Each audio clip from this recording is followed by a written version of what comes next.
This is not a electronics video. This is my other hobby, Halloween, and I have been following this guy's video series on YouTube, and he is the guru of all things Halloween haunt. If you're interested in that sort of thing, I highly recommend checking out his YouTube channel. I found his video on making gelatin appliances. I think he's what he titled it.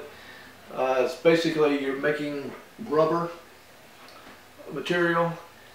If you're like me, you've seen YouTube videos that you thought were amazing and you tried them and they turned out to be a lot harder than they looked in the video. Well, this is an exception to the rule. This stuff is extremely easy to make and it is amazing. It is almost like Mythbusters ballistic gel, and you just make it in the microwave. It just takes two ingredients: glycerin and gelatin. Gelatin you pick up in the bakery department, and glycerin is in the drug department. It's a skin soothing agent, that section. Even though I think I'm going to try to get this online or locally somehow or another, because I looked on eBay and you can get the pure vegetable glycerin in a gallon jug for like $28, where I paid $5 for just this little amount right here. So I think you can get this in quantities, and gelatin, that's pretty cheap. I'm not going to go over the entire process, because just look up that guy's video and you can see it in detail. But it's basically two parts. You first mix your ingredients together, you heat them and mix them at the same time, and you got to be sure not to boil the mixture, because that will mess it up. So you just heat it for like 10 seconds at a time in the microwave, mix it, 10 seconds, mix it, and then you pour it into a tray and then stick it in the refrigerator for 4 hours, and it comes out like this.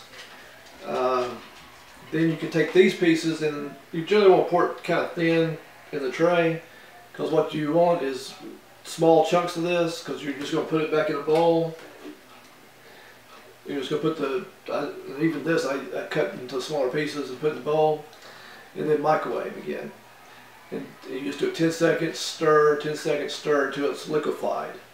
And then you have a pourable rubber that you can pour into a mold. In his video, he just put it on its skin and he made scar tissue.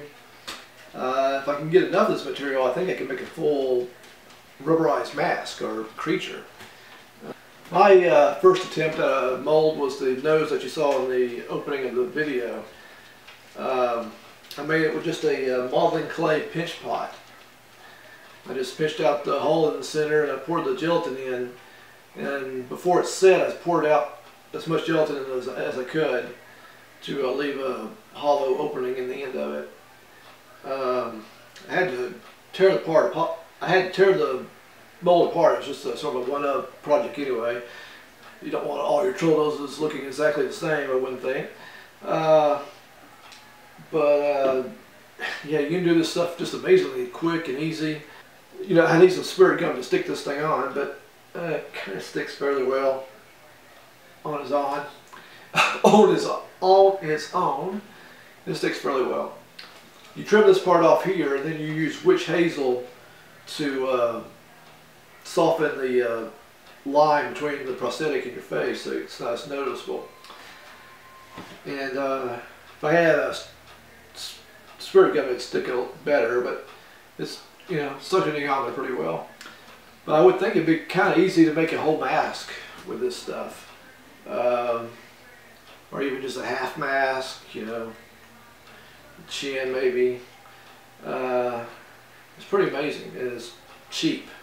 I mean, you look at the rubber modeling compounds that you can buy online.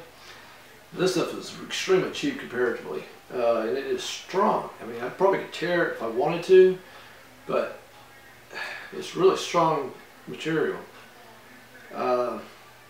It does break down with heat. I don't know how much heat exactly it takes to break down, but you just put this back in the microwave and you can make it into something else. My main interest in the material is to use it to make a creature, like for my live trap boxes for Halloween.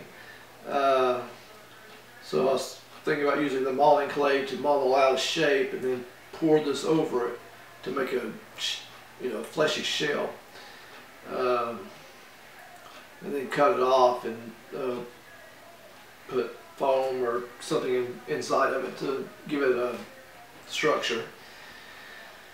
Because my Killian character, he's kind of normal shaped and doesn't really require this kind of thing. But I was thinking about maybe putting a bullet hole or something in Killian's forehead this year, which this would be great.